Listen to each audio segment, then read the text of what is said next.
Gilli big boss ಗೆಲ್ಲದೇ ಇಲ್ಲ. ಗಿಲ್ಲಿ ಒಬ್ಬ ಸುಳ್ಳ, ಕಳ್ಳ, ಅವನಂತ ಕೊಳಕ ಮತ್ತೊಬ್ರು ಇಲ್ಲ. ಆಚೆ ಬಂದ್ಮೇಲೆ ಬೇಕಾದ್ರೆ ಗಿಲ್ಲಿನ ನಾನೇ ಹೊಡಿತೀನಿ ಅಂತ ಎಲ್ಲಾ ಕಡೆ ಮಾತಾಡ್ಕೊಂಡು ಓಡಾಡ್ತಾ ಇದ್ದಂತ ನಾಯಿ ಸತೀಶಿಂಗೆ ಸುದೀಪ್ ಅಣ್ಣ ಸರಿಯಾಗಿ ಮಂಗಳಾರತಿ ಮಾಡಿದ್ರು. ಇನ್ನು ನಾವೆಲ್ಲ ಕ್ಯಾಮ್ರಾ ಮುಂದೆ ಮಾತಾಡುವಾಗಲಿ, ನ್ಯೂಸ್ ಚಾನಲ್ಗಳಿಗೆ ಇಂಟರ್ವ್ಯೂ ಕೊಡುವಾಗಲಿ, ಏನೋ ಒಂದು ಸ್ಟೇಟ್ಮೆಂಟ್ನ ಪಾಸ್ ಮಾಡುವಾಗಲಿ ನಾವು ಮಾತಾಡೋ ಮಾತಿನ ಮೇಲೆ ನಿಗಾ ಇರುತ್ತೆ. ಆದರೆ ಈ ನಾಯಿ ಸತೀಶ್ ಅಣ್ಣ ಬಾಯಿ ಬಿಟ್ಟರೆ ಬರೀ ಸುಳ್ಳು, ಓವರ್ ಆಗಿ ಆಡೋದು, ನಾನು ಹೇಳ್ತಾ ಇರೋದೆಲ್ಲ ಸತ್ಯ ಅನ್ನೋ ರೇಂಜ್ಗೆ ಪುಂಗೋದು. ಇಷ್ಟೆಲ್ಲ ಹೇಳಿದ್ಮೇಲೆ ನಿಮಗೆಲ್ಲ ಗೊತ್ತಾಗಿರುತ್ತೆ ಇವತ್ತು ಯಾರ ಬಗ್ಗೆ ಪ್ರೋಗ್ರಾಮು ಅಂತ. ಈ ವ್ಯಕ್ತಿನ ಲಾಸ್ಟ್ ವಿಡಿಯೋದಲ್ಲಿ ಸ್ವಲ್ಪ ತಿದ್ದೋಕೆ ಪ್ರಯತ್ನ ಮಾಡಿದೆ. ಆದರೆ ಇವರೆಲ್ಲ ಆಟಗಳನ್ನು ನೋಡಿದಾಗ ಇವ್ರು ಇನ್ನೂ ಡಿಸರ್ವ್ ಮಾಡ್ತಾರೆ ಅಂತ ಅನಿಸ್ತು. ನಿಜಾನಪ್ಪ. ಅದಕ್ಕೆ ಇನ್ನೊಂದು ವಿಡಿಯೋ ತಗೊಂಡು ಬಂದಿದ್ದೀನಿ ಇಂಟರ್ನ್ಯಾಷನಲ್ ಡಾಗ್ ಬ್ರೀಡರು ಸತೀಶ್ ಕೆಡಬಾಂಬ್ಸ್ ಬಗ್ಗೆ. ಬನ್ನಿ ವಿಡಿಯೋ ಶುರು ಮಾಡೋಣ. ಅದಕ್ಕಿಂತ ಮುಂಚೆ ನಮ್ಮ ಮಂಗಳೂರು ಬನ್ಸ್ ಯೂಟ್ಯೂಬ್ ಚಾನಲ್ಗೆ ನಿಮ್ಮೆಲ್ಲರಿಗೂ ಕೂಡ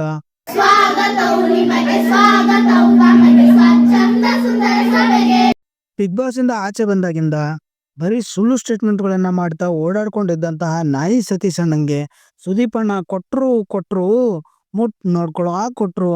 ಇಷ್ಟೆಲ್ಲ ಅವಮಾನ ಅಪಮಾನ ಮಾಡಿದ್ರು ಕೂಡ ಆ ವ್ಯಕ್ತಿ ಮಾತ್ರ ನಗಾಡ್ತಾ ಗಾಡೀಲಿ ಒಂದು ಶರ್ಟ್ ಇದೆ, ಆ ಶರ್ಟ್ನ ನನ್ನ ಕ್ಯಾರೆಕ್ಟರ್ ರೋಲ್ನ ಯಾರು ಪ್ಲೇ ಮಾಡ್ತಾರೆ ಅವರು ಕೊಡ್ತೀನಿ, ಬೇಕಾದ್ರೆ ಇದೇ ತಗೊಂಡ್ ಬರ್ತೀನಿ ಅಂತ ನಗಾಡ್ಕೊಂಡು ಹೇಳ್ತಾನಲ್ಲ. ಇವ್ರಿಗೆಲ್ಲ ಯಾವಾಗ ಬುದ್ಧಿ ಬರುತ್ತೋ ನಾ ಕಾಣೆ ಗುರುವೆ.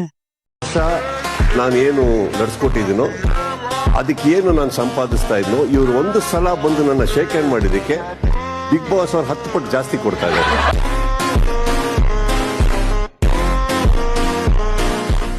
ಬಿಗ್ ಬಾಸ್ ಅನ್ನೋದು ಕನ್ನಡ ರಿಯಾಲಿಟಿ ಶೋಗಳಲ್ಲೇ ಒಂದು ದೊಡ್ಡ ಜನಮನ್ನಣೆ ಪಡೆದಿರುವಂತ ಶೋ. ಈ ಶೋನ ಪೂರ್ತಿ ಕರ್ನಾಟಕ ಕೂತ್ಕೊಂಡು ನೋಡ್ತಾರೆ ಅಂತ ಅಂದಾಗ, ಇನ್ನು ಫೈನಲ್ ನಡೀತಾ ಇದೆ ಅಂದ ತಕ್ಷಣ ಫೈನಲ್ ನೋಡೋದಿಕ್ಕೆ ಎಷ್ಟು ಜನ ಕೂತಿರಲ್ಲ. ಇಂಟರ್ನ್ಯಾಷನಲ್ ಫೇಮಸ್ ಇದ್ರೂ ಆದ್ರೆ ಅಷ್ಟೊಂದು ರೆಕಗ್ನೈಸ್ ಇರಲಿಲ್ಲ. ಅಂದ್ರೆ ಬಿಗ್ ಬಾಸ್ ವೇದಿಕೆ ನನಗೆ ತುಂಬಾ ದೊಡ್ಡ ಇಂಟರ್ನ್ಯಾಷನಲಿ ಪಾಪ್ಯುಲರ್ ಇದ್ರು, ಆದ್ರೂ ರೆಕಗ್ನಿಷನ್ ಇರಲಿಲ್ಲ. ರೆಕಗ್ನೈಸೇಷನ್ ಇತ್ತು ಸರ್, ನಂದೇ ಆದ ಓನ್ ವೇದಿಕೆಗೆ ಹೋದಾಗ ಮಾತ್ರ ಸರ್. ಓಕೆ, ಒಂದ್ ನಿಮಿಷ.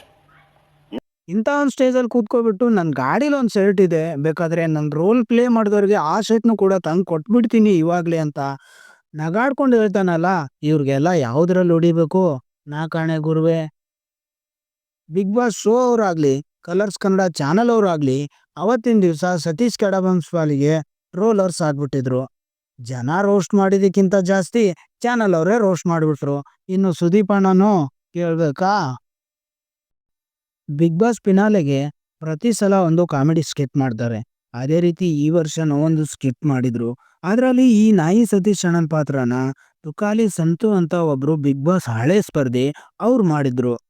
ಇಷ್ಟೆಲ್ಲ ಇಡೀ ಚಾನಲೇ ಹಿಡ್ಕೊಂಡು ಹಿಗ್ಗಾಮುಗ್ಗ ಗುಮ್ತಾ ಇದ್ರು, ಈ ನಾಯಿ ರಾಣ ಮಾತ್ರ ನಗ್ತಾನೆ ಕೂತಿದ್ರು. ಇಂಥ ಬಂಡವಾಳು ಬಾಳ್ಬೇಕೇ. ಇವಾಗ ಗಿಲ್ಲಿನೇ ಗೆದ್ದಿರೋದ್ರಿಂದ ಸತೀಶ್ ಅಣ್ಣ ಅಂತೂ ಊರ್ಕೊಂಡಿರ್ತಾನೆ. ಎಲ್ಲೆಲ್ಲಿ ಯಾವ ತರ ಎಲ್ಲ ಊರ್ಕೊಂಡಿರ್ತಾನೆ ಅಂತ ನೀವೇ ಥಿಂಕ್ ಮಾಡಿ. ನಾಯಣ್ಣ ಆಡೋ ಆಟಗಳಿಗೆ ಇಡೀ ಕರ್ನಾಟಕ ಜನತೆನೇ ಬೆಂದೋಗಿದೆ. ಯೂಟ್ಯೂಬ್ ಓಪನ್ ಮಾಡಲಿ, ಇನ್ಸ್ಟಾಗ್ರಾಮ್ ಓಪನ್ ಮಾಡಲಿ, ಮಾಡಿದ್ರೆ ಬರೀ ಪುಂಗೋದೆ. ಒಟ್ನಲ್ಲಿ ಅಣ್ಣ ಮಾತ್ರ ಟ್ರೆಂಡಲ್ಲಿ ಇರಬೇಕು. ಒಂದಿಷ್ಟು ದಿನ ಗಿಲ್ಲಿನ ಬೈಕೊಂಡು ಓಡಾಡಿ ಟ್ರೆಂಡಲ್ಲಿದ್ದ, ಒಂದಷ್ಟು ದಿನ ತನ್ನ ತಿಥಿನ ತಾನೇ ಮಾಡ್ಕೊತೀನಿ ಅಂತ ಹೇಳ್ಕೊಂಡು ಟ್ರೆಂಡಲ್ಲಿದ್ದ. ಅದಾಗ್ತಾ ಇದ್ದಂಗೆನೆ ತನ್ನ ಮಗ ಫೇಲ್ ಆಗಿದ್ದಕ್ಕೆ ಪಾರ್ಟಿ ಕೊಡ್ತೀನಿ ಅಂತ ಟ್ರೆಂಡಲ್ಲಿದ್ದ. ನೆಗೆಟಿವ್ ಪಾಸಿಟಿವ್ ಜನ ನನ್ನ ಬಗ್ಗೆನೇ ಮಾತಾಡ್ತಾ ಇರಬೇಕು, ನಾನು ಟ್ರೆಂಡಲ್ಲಿರಬೇಕು, ಯಾವಾಗಲೂ ನ್ಯೂಸಲ್ಲಿ ಬರಬೇಕು ಅನ್ನೋ ತೆವಲು ಸತೀಶ್ ಅಣ್ಣಂಗೆ ಯಾವ ರೇಂಜಿಗೆ ಹತ್ಕೊಂಡು ಬಿಟ್ಟಿದೆ ಅಂದರೆ, ನಾನು ಹುಚ್ಚ ಅಂತ ಹೇಳ್ಕೊಳ್ಳೋದಕ್ಕೂ ಕೂಡ ಹಿಂಜರಿಯೋದಿಲ್ಲ ಆ ಮನುಷ್ಯ. 100% ಅವ್ನು ಗೆದ್ದು ಬಿಟ್ರೆ ಅವ್ನ ಕಾಲ್ ಕೆಳಗೆ ಹೋಗ್ತೀನಿ. ಗಿಲ್ಲಿ ಸೆಕೆಂಡ್ ಬರ್ಬೇಕು ಅಂತ ನನ್ಗಷ್ಟೇ, ಅಂದ್ರೆ ಫಸ್ಟ್ ಬರಬಾರ್ದು ಅಂತ. ಸೆಕೆಂಡ್ ಬಂದ್ರು ನಂಗೆ ಸೋತಂಗೆ ಲೆಕ್ಕ. ನಂಗೆ ಫಸ್ಟ್ ಬಂದು ಅಶ್ವಿನಿ ಗೌಡ ಅವರು, ರಕ್ಷಿತ್ ಅವ್ರು ಬರ್ಬೇಕನ್ನೋದು ಆಸೆ. ನಾನು ಒಂದು ಫಿಲಂ ಮಾಡ್ತೀವಿ ಇವತ್ತೇ ಘೋಷಣೆ. ತಾಕತ್ತಿದ್ರೆ ಡಾಕ್ಟರ್ ಸತೀಶನ್ಗೆ 2 ಲಕ್ಷ ಶರ್ಟ್ ಹಾಕೋಣ. ಅವ್ನ ಮಗನ ಹೀರಾಗಿ ಇವತ್ತೊಂದು ವರ್ಷಕ್ಕೆ ಕನ್ನಡ ಜನ ಮುಂದೆ ತಾಂಬರ್ಲಿ. ಟ್ಯಾಲೆಂಟ್ ಇದ್ರೆ ದುಡ್ಡಿರ್ಬೋದು ಅವನ ಹತ್ರ, ಟ್ಯಾಲೆಂಟ್ ಇಲ್ಲ ಮಗನ ಹತ್ರ. ಅದೇ ಗಿಲ್ಲಿನ ಹಾಕೊಂಡು ನಾವು ರೈತರ ಮಕ್ಕಳು ದುಡ್ಡು ಹಾಕಿ ಹೀರೋ ಮಾಡ್ತೀವಿ. ಇನ್ನು ಕೋತಿ ತಾನು ಕೆಡೋದಲ್ದೆ ವನನೂ ಕೆಡಿಸ್ತು ಅನ್ನೋ ಹಾಗೆ ತನ್ನ ಮಗನ ಹೆಸರು ಕೂಡ ತಗೊಂಡು ಅವನ್ನ ಕೂಡ ಜನ ಬೀದಿಗಿಳಿದು ಮಾತಾಡೋ ಹಾಗೆ ಮಾಡಿದಾನೆ. ಸೊ ಇವಂದು ಬರೀ ಸುಳ್ಳಿನ ಕಂತೆ.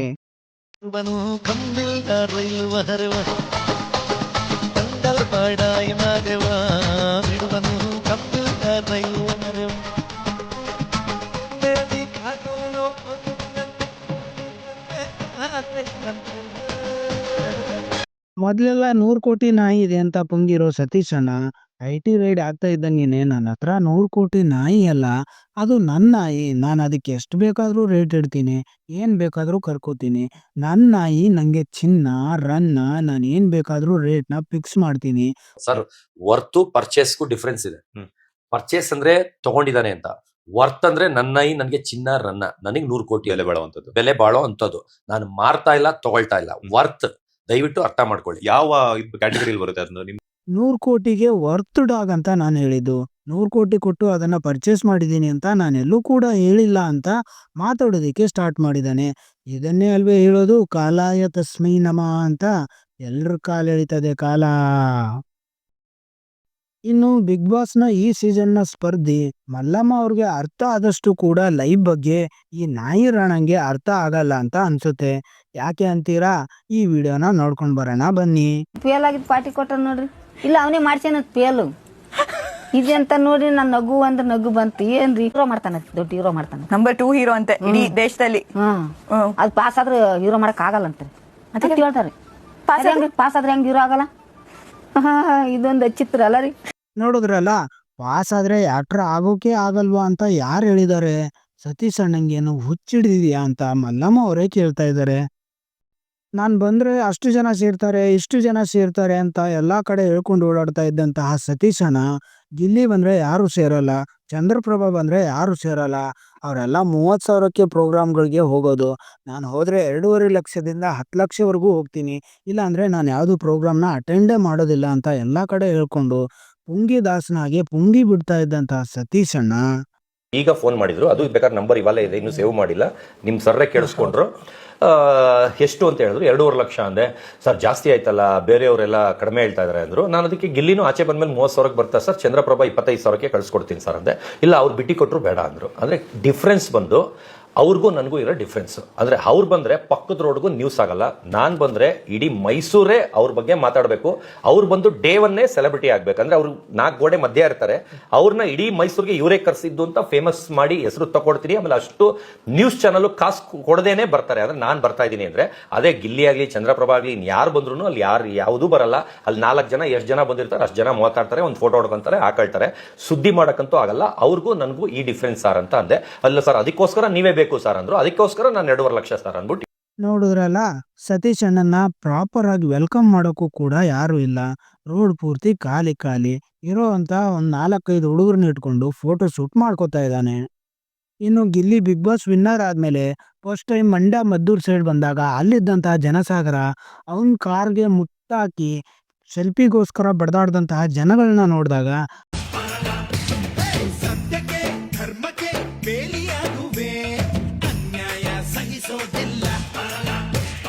ನಂಗಂತೂ ಅನ್ಸಿದಿಷ್ಟೇ, ನಾಯಿ ಸತೀಶ್ ಅಣ್ಣ ಕೊನೆವರೆಗೂ ಕೂಡ ಪುಂಕ್ತಾನೆ ಇರ್ತಾನೆ, ಗಿಲ್ಲಿ ಕೊನೆವರೆಗೂ ಕೂಡ ಬೆಳಿತಾನೆ ಇರ್ತಾನೆ.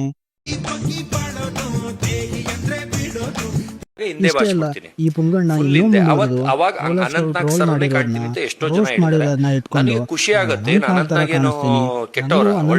ಕೂಡ ಸೇಮ್ ಹೋಲ್ಕೆ.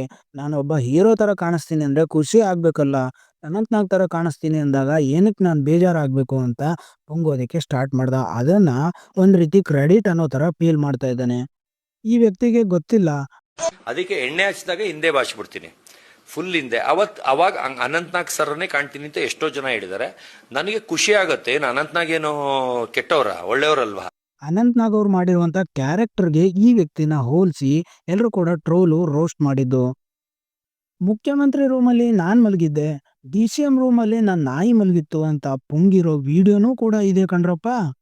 ರೂಮಲ್ಲಿ ನಾನ್ ಮಲಗಿದ್ದೆ, DCM ಮಲ್ಗೋ ರೂಮಲ್ಲಿ ನನ್ನ ನಾಯಿ ಮಲಗಿತ್ತು. ನನಗೆ ಪೊಲೀಸ್ ಜೀಪ್ 4, 2 ಗನ್ ಮ್ಯಾನು ನನಗೆ ಸೆಕ್ಯೂರಿಟಿ ಕೊಟ್ಟಿದ್ದು. ಜನ ಎಲ್ಲ ಈ ಪುಂಗಣ್ಣನ ಯಾವ ರೇಂಜ್ಗೆ ಗುಮ್ತಾ ಇದ್ದಾರೆ ಅಂತಂದ್ರೆ, ಮಂಡ್ಯದಲ್ಲಿ ರೈತರೊಬ್ರು 2.5 ಲಕ್ಷದ ಶರ್ಟ್ ಹಾಕೊಂಡ್ ಬಂದು ಈ ವ್ಯಕ್ತಿನ ಟ್ರೋಲ್ ಮಾಡಿದ್ದಾರೆ. ನಂದು 2.5 ಕೋಟಿ ಮೇಡಮ್ ರೇ, 2.5 ಲಕ್ಷ ಮೇಡಮ್. ನೋಡಿ ಇದು ಬ್ರಾಂಡೆಡ್ ಶರ್ಟ್ ಹಾಕಿದೀನಿ, 2.5 ಲಕ್ಷ ಮೇಡಮ್, 2.5 ಲಕ್ಷ. ಅಯ್ಯಪ್ಪ ಸ್ವಾಮಿ ಹೋಗೋಕೆ ಹಾಕೊಂಡಿದೀನಿ, 7 ಲಕ್ಷದ ಹಾಕಿದೀನಿ. ನಾನು ಹೇಳ್ತೀನಿ ಮೇಡಮ್ ಅವರೇ, ನಾನು ಹೇಳ್ತೀನಿ. ನಾಳೆಗೆ ಮುಳಿದ ನಾಳೆಗೆ ಏನ್ ಬೇಕು ಹೇಳ್ಬೋದಂತೆ. ಆದ್ರೆ ಅವನ ತರ ಅಲ್ಲ, ಅದೇನೋ ಮಲ ಮಾಡ್ತೀನಿ. ಮಲ ಏನ್ ಮಲ ಮಾಡೋನು? ಇಲ್ಲಿ ಗೆಲ್ಲೋದೇ ಇಲ್ಲ. ಇದು 100% ಸತ್ಯ ಅಂತ ಒಂದ್ ಕಡೆ ಹೇಳ್ಕೊಂಡು ಓಡಾಡಿದ್ರೆ, ಇನ್ನೊಂದ್ ಕಡೆ ನೋಡಿದ್ರೆ 100ಕ್ಕೆ 100 ಸತ್ಯ. ಗಿಲ್ಲಿನೇ ಗೆಲ್ಲೋದು, ಗಿಲ್ಲಿ ಬಿಟ್ರೆ ಯಾರ ಕೈಲೂ ಕೂಡ ಅದ್ ಗೆಲ್ಲೋಕ್ ಸಾಧ್ಯನೇ ಇಲ್ಲ ಅಂತ ಹೇಳ್ಕೊಂಡು ಓಡಾಡ್ತಾ ಇದ್ದಾನೆ. ಇನ್ನು ಈ 2 ತಲೆ ನಾಗರವನ್ನ ನಂಬಿ ಪ್ರೋಗ್ರಾಮ್ಗಳಿಗೆ 2.5 ಲಕ್ಷದಿಂದ 10 ಲಕ್ಷ ಕೊಟ್ಟು ಕರೆಸ್ತಾ ಇರುವಂತ ಪುಣ್ಯಾತ್ಮರು ಯಾರು ಅಂತ ನಮಗೂ ಕೂಡ ಇಲ್ಲಿವರೆಗೂ ಗೊತ್ತಾಗಿಲ್ಲ. ಹಾಗೇನಾದ್ರೂ ಯಾರಾದ್ರೂ 2.5 ಲಕ್ಷ ಕೊಟ್ಟು ಈ ವ್ಯಕ್ತಿನ ಕರ್ಸಿರೋರಿದ್ರೆ ಕಮೆಂಟ್ ಬಾಕ್ಸ್ ಅಲ್ಲಿ ಹಾಕ್ಬಿಡಿ. ನಂದು ಚೇಪೆಕಾಯಿ ಇಷ್ಟು ದಪ್ಪದ್ ಕೊಟ್ಟಿದ್ದಾರೆ ಸರ್. ನಾನು ಏನಂದ್ರೆ ಇಟ್ಕೊಂಡು ತಿನ್ನೋನು. ಕೊಟ್ಟಿದ್ದ ದಿವಸ ಹಿಂಗ್ ನೋಡ್ತೀನಿ ಡ್ರೈಯರ್ಲಿ ಇಲ್ಲ. ಗಿಲ್ಲಿ ಚೇಪೆಕಾಯಿ ಕದ್ದಿರೋದ್ನ ದೊಡ್ಡ ಕಳ್ತನ ಅನ್ನೋ ರೇಂಜ್ಗೆ ಹೇಳ್ಕೊಂಡು ಓಡಾಡ್ತಾ ಇದ್ದಾನಲ್ಲ, ಇವ್ರು ಊರೆಲ್ಲ ಪೊಂಗೋದೇ ಕೆಲಸ ಮಾಡ್ಕೊಂಡಿದಾರಲ್ಲ, ಇದಕ್ಕೆ ಇನ್ನೇನನ್ಬೇಕು? ಜನರಿಗೆ ಬಿಟ್ಟಿದ್ದು.